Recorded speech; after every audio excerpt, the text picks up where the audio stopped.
Il traversa une planète transformée. Paris reconstruit. 10 000 avenues incompréhensibles.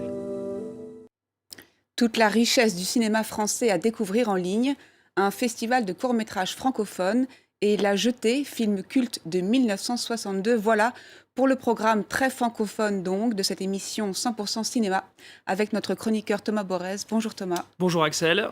Très heureuse de vous retrouver. Moi aussi. Et on débute cette émission avec la 11e édition de My French Film Festival. Comme chaque année, il est intégralement en ligne et il a comme ambition de montrer à la fois la richesse et la diversité du cinéma français. Oui, c'est Unifrance, organisme chargé de la promotion et donc du rayonnement du cinéma français à l'étranger, qui est à l'initiative et qui a créé cet événement donc il y a 10 ans. Le but est en effet de proposer sur sa propre plateforme, mais aussi sur toutes les plateformes partenaires, elles sont plus de 60, eh bien une sélection de longs et des courts-métrages français. Durant un mois, des films peu ou prou sortis sur les écrans ces 12 derniers mois. Voilà, durant un mois, alors ça se passe du 15 janvier au 15 février. Les films courts et longs, je l'ai dit, sont classés selon des thématiques précises. Ainsi, cette année, il sera question de famille un poil déjantée, d'une jeunesse exaltée, d'histoires de fantômes, d'amour, forcément aussi. On verra aussi des vraies héroïnes. Voilà, les films, vous les voyez sur les écrans, adolescentes, filles de joie, vif argent, Josette, énorme, et même Orphée, mais oui, le cinéma culte, le film culte fantastique de Jean Cocteau de 1950, c'est bien de mettre un peu de patrimoine au milieu du contemporain, ça fait jamais de mal. Voilà, en tout, 10 longs métrages et 10 courts métrages en compétition et 13 films hors compétition et, je précise aussi, des expériences de réalité virtuelle si vous êtes équipé. Allez, on y va.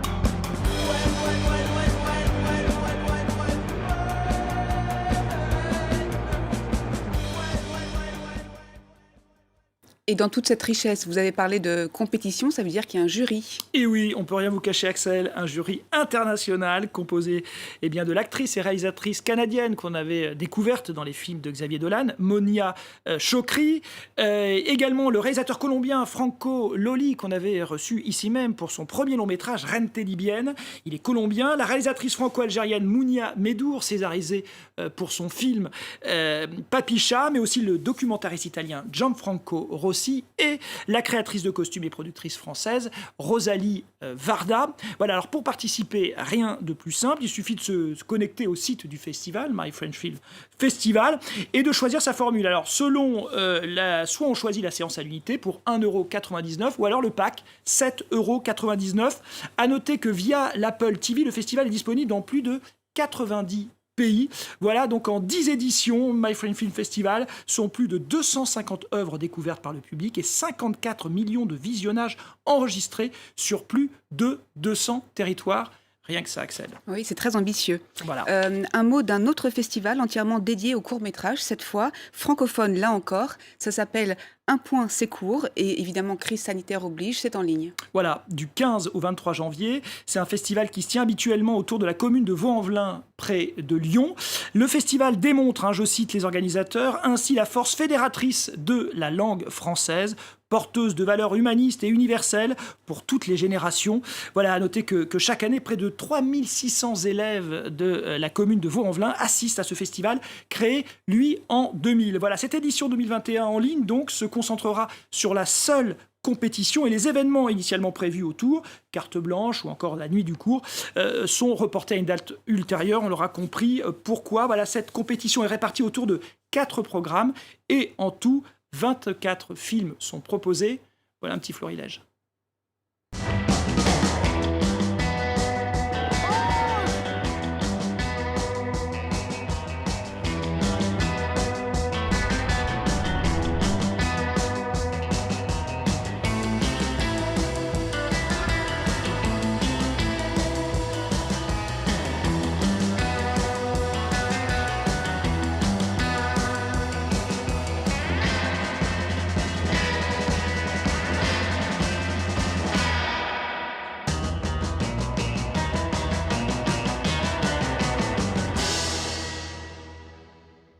Voilà une belle manière de découvrir les talents de demain. Alors on l'a dit, le festival se concentre dans un premier temps sur la compétition et quand les beaux jours reviendront, seront donc présentées la carte blanche. Alors cette année, elle est ouverte à François Bégodeau, écrivain, scénariste et acteur et même réalisateur, ou encore on pourra également apprécier des courts-métrages venus d'Argentine qui était le pays mis à l'honneur cette année. Ce sera pour plus tard. Alors, la chaîne TV5 Monde, qui est une chaîne francophone, propose de découvrir des films francophones, du coup, mais via sa plateforme TV5 Monde Plus. Oui, c'est plutôt une très bonne idée. C'est un peu sur le modèle de Arte TV, pour ceux qui connaissent. C'est une sélection qui évolue au fil de semaines et qui se propose donc de faire un focus intéressant sur les cinémas francophones. Témoin en ce moment, ce focus sur le cinéma suisse, une cinématographie trop peu connue. Et je vous recommande chaudement d'ailleurs Le Retour d'Afrique. C'est un film de 1973 d'Alain Tanner. Alain Tanner, c'est un peu le Godard du cinéma suisse, et autour d'un couple genevois désireux de partir vivre en Algérie. Il y a aussi, bien sûr, dans cette sélection de films suisses, des films plus contemporains. Alors, côté français, vous pouvez donc voir ou revoir, notamment en ce moment, Le Petit Lieutenant, ce polar de Xavier Beauvois, mais aussi Arrête où je continue, une comédie avec Emmanuel DeVos et Mathieu Amalric de Sophie Filière, ou encore une rencontre au sommet entre Catherine Deneuve et Gérard Depardieu sous le regard d'André Téchiné avec les temps qui changent. C'était en 2004. Et il y a aussi des films du patrimoine et rares comme ce beau et mystérieux L'eau à la bouche de Jacques Doniol-Valcroze, un film de 59, donc en pleine émergence de la nouvelle vague, avec Michel Galabru, Bernadette Lafont, Alexandra Stewart. On le connaît peu ce film, en revanche, on connaît mieux la chanson qu'a écrite Serge Gainsbourg spécialement pour ce film, L'eau à la bouche. On écoute un petit peu ? Allons-y. Écoute ma voix, écoute ma prière, écoute mon cœur qui bat, laisse-toi faire. Je t'en prie, ne sois pas farouche, quand me vient l'eau à la bouche.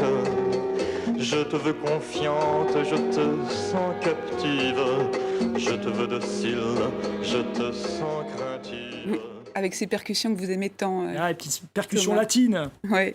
Et on termine cette émission avec la sortie d'un très beau coffret vidéo consacré au plus culte des courts-métrages, La Jetée, qui date de 1962, signé Chris Marker. Et c'est vraiment un objet de pure fascination, dites-vous. Ouais, de pure fascination, et qui a quand même... il existe d'ailleurs un bar à son nom, à Tokyo, un bar qui s'appelle donc La Jetée. D'ailleurs, dans les bonus du coffret que présente Potemkin, on le voit là en image, le critique Jean-Michel Frodon est allé sur place et a même filmé, voilà, c'est très court, hein, mais ce petit bar là où on prend son thé, on sent que c'est un temple cinéphile, on aperçoit des affiches de films de Godard ou autres. Il s'appelle donc La Jetée avec des chats, parce que le chat, c'était la figure emblématique de Chris Marker. C'est aussi un film qui a inspiré un autre long métrage, L'Armée des 12 singes, vous savez, ce film de Terry Gilliam avec Bruce Willis, Madeleine Stowe, encore Brad Pitt, c'était en 95. Voilà, tout ça, me direz-vous, pour un film de seulement 28 minutes, mais qui est d'une puissance inouïe. Allez, je vous dis de quoi il s'agit. C'est un film qui est composé uniquement, ou à peu près, d'images arrêtées et une voix off, comme ça, qui les relie entre elles.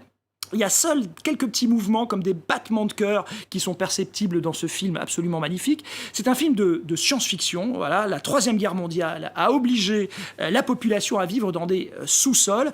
Un homme marqué par une image d'enfance et le visage d'une femme est le cobaye d'une expérience qui lui permet de revenir dans le passé, puisque tout le propos de ce film, c'est qu'il faut appeler le passé et l'avenir au secours du présent, on en aurait bien besoin actuellement. Voilà, Chris Marker, c'est un cinéaste très secret, hein, c'est un compagnon de voyage et compagnon de route d'Alain Resnais. Alain Resnais, d'ailleurs, autre inspiration pour ce film, Je t'aime d'Alain Resnais, et plus ou moins inspiré de La Jetée de Chris Marker.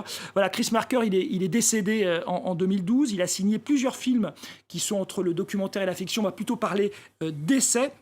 Son autre chef-d'œuvre est aussi disponible chez le même éditeur Potemkin, Sans soleil. Voilà, j'ai envie de dire, allez, je peux me permettre un petit jeu de mots ou pas, Axel ? Vas-y, oui. Allez, je vous le prends. N'en jetez plus.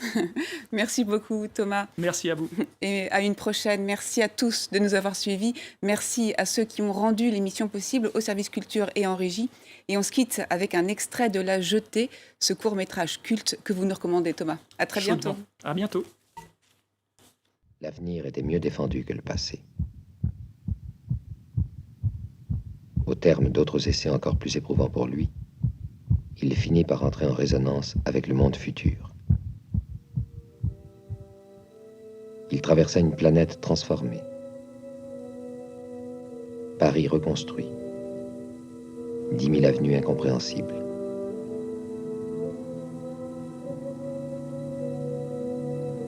D'autres hommes l'attendaient.